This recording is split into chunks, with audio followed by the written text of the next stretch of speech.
오름성수라고 얘기해주고, 얘는 몰랄 농도고, 그 다음에 이 몰랄 농도는 내가 처음에 만들었던 용액의 어떤 몰랄 농도거든요. 넣어준 몰랄 농도. 그래서 만약에 전해질이 들어가면 이온화 효과가 일어나잖아. 그치? 그 이온화 효과만큼 내가 고려하기 위해서 요 I 값을 곱해주게 되는데, 얘를 우리는 반토프 인자다라고도 얘기하는데, 그냥 이온화 효과 이렇게만 써줄게요.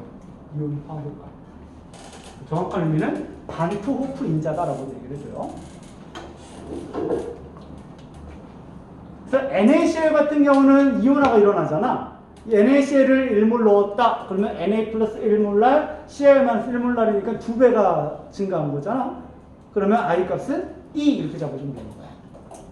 그죠? 또는 만약에 Cl2가 있다. 염화칼슘이 있대요. 얘를 내가 1몰랄을 넣었대. 그럼 여기다 몰랄 농도에는 1몰랄을 써주면 되는 거야. 이온화 효과 I 값은 몇? I 값 얼마 나올까? CaCl2의 I 값. 이온화 식으로 써봐. 3이 되는 거지. 그치? CA2 플러스랑 두 개의 Cl 마이너스 이온화 되는 거잖아. 이게 하나만 녹아도 전체 이온수는 3개가 생겨나는 거잖아. 그치? 그럼 이온화 효과는 3 이렇게 얘기할 수 있겠지. 어렵지 않지 않냐, 얘들아? 무슨 말인지 이해가 돼? 이렇게 이온화 효과를 정리해 주시면 되겠습니다. 자, 그래서 요식은 외워야 돼요. 알겠죠? 그래서 요식은 그냥 기본식이라고 생각해 주시고, 얘는 무조건 암기해서 공식을 가지고 문제를 풀어나가야 되는 거야. 그치? 이 목이 되게, 지난주부터 했던 목이 아니야, 얘? 네. 그치? 너 되게 오래 산다. 자, 이게 끓는 정도음이 된다.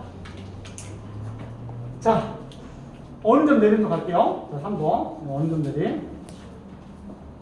이어서 갈 건데, 자, 어느 점 내리면 반대야. 이게 이 건더기 때문에 안 얼어. 그치? 그래서 이제 볼게.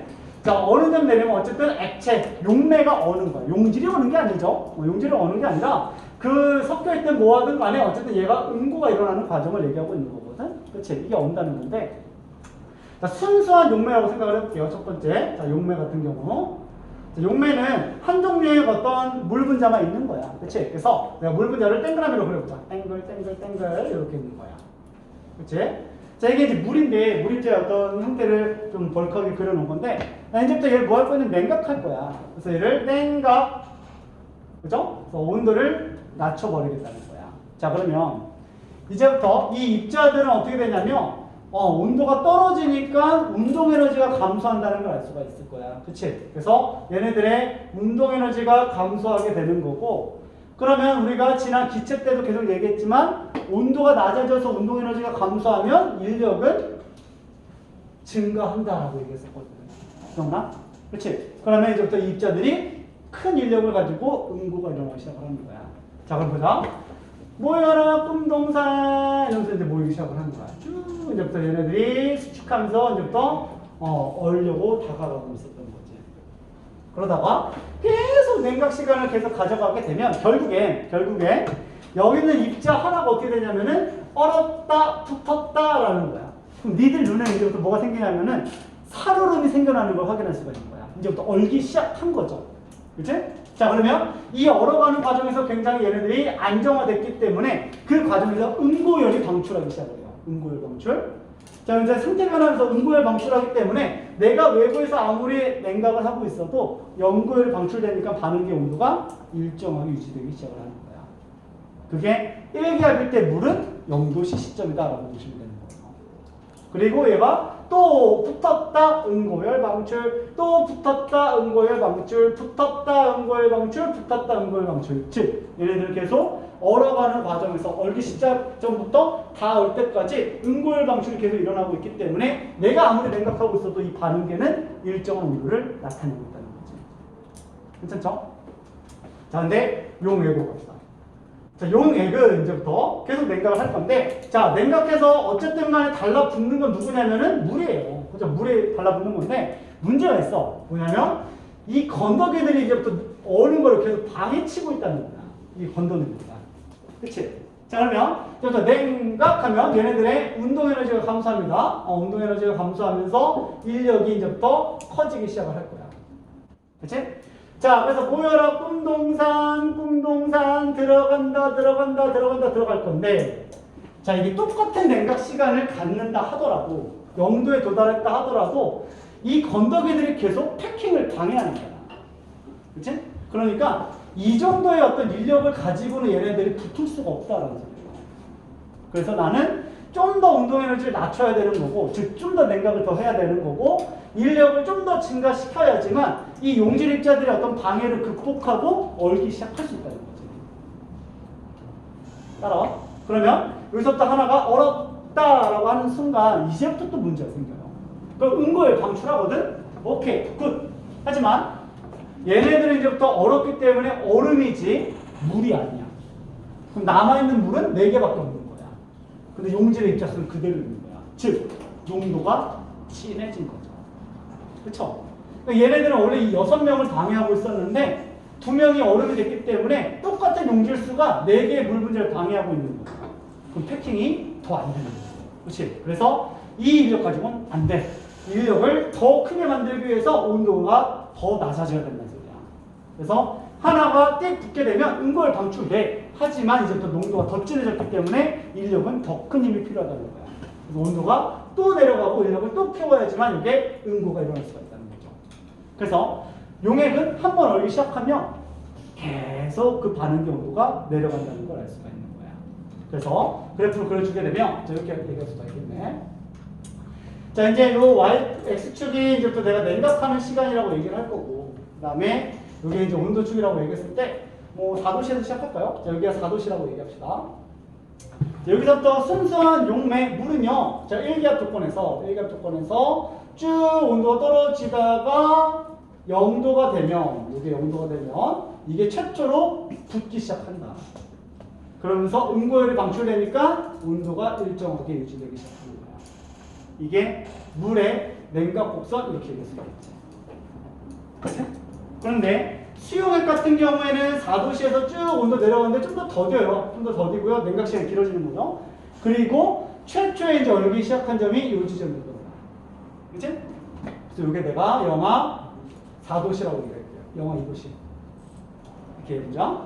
영하 2도에서 최초로 얼기 시작했는데 그때부터는 좀 완만해지긴 하지만 그래도 이게 농도가 진해지니까 끓는 점은 어느 점은 계속 내려가기 시작을 하는 거야. 이게 용액에 대한 어느 점 냉각 곡선이라는 거죠.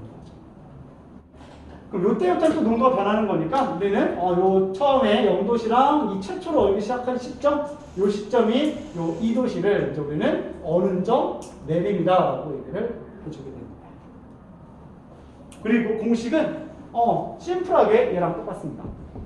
그래서 몰랄 농도가 진할수록 이게 어느 정도 내리면 커진다라고 얘기하는 거야. 그래서 몰랄 내림 상수 KF에다가 몰랄 농도를 곱해주고 반토프 인자까지 곱해서 우리는 식을 완성할 수가 있다라는 거야. 괜찮죠? 이렇게 정리할 수 있겠다.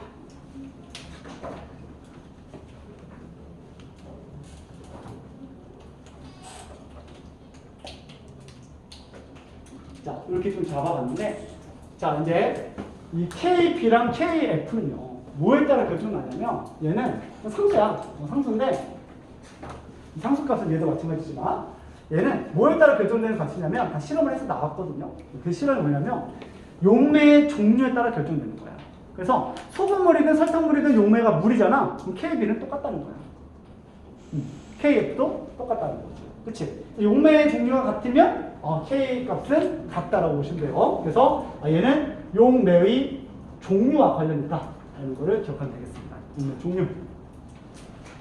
KF도 용매의 종류라고 보시면 됩니다.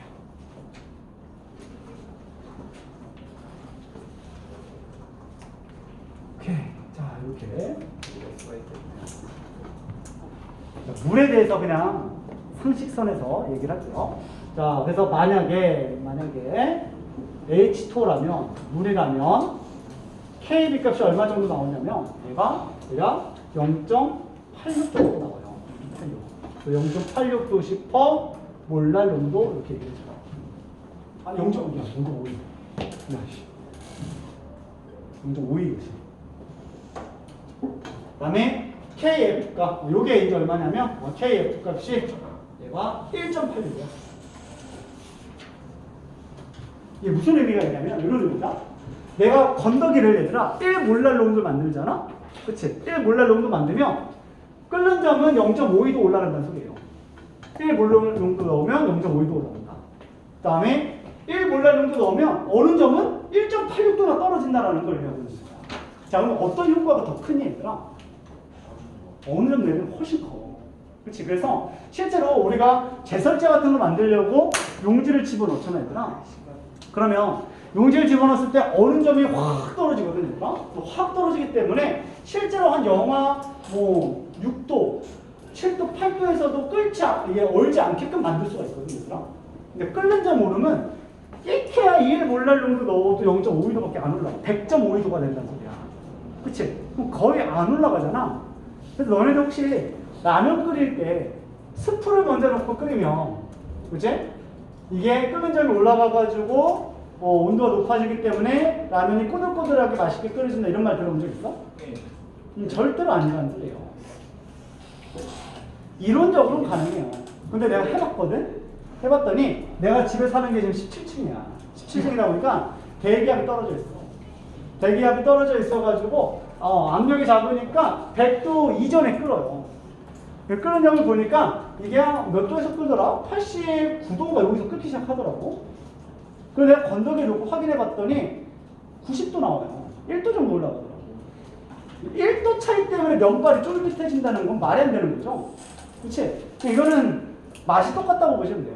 실제로 내가 대학교 다닐 때 친구 지하 단칸방에서 라면 끓여 먹었을 때 훨씬 맛있었거든. 왜 맛있냐면 지하실은요 지구 중력과 가까워져 있기 때문에 이 대기압이 열나 세요. 그죠? 중력이 세단 말이야. 중력이 세가지고 외부압이 증가되어 있기 때문에 끓는 점 오름이 훨씬 커져요. 그래서 이 17층 올라가가지고 성공해가지고 끓여 먹는 라면은 펑퍼짐해져. 근데 배고플 때 먹는 라면이 왜 맛있냐면 배고파서가 아니라 외부압이 증가해서 그런 거야. 외부압이 증가했기 때문에 끓는 점이 100도 이상에서 끓기 때문에 높은 온도에서 라면을 끓이니까 꼬들꼬들하게 맛있을 수밖에 없다는 거지. 그치? 그래서 끓는 점 오름 효과는 사실은 이론적으로 굉장히 미미하다라는 걸 이해하시면 되겠습니다. 오케이, 자, 이 정도 하고요. 내가 문제를 올려줄게, 밴드에다가. 자, 혹시 밴드 가이드 다 돼 있지, 얘들아? 제가 해서.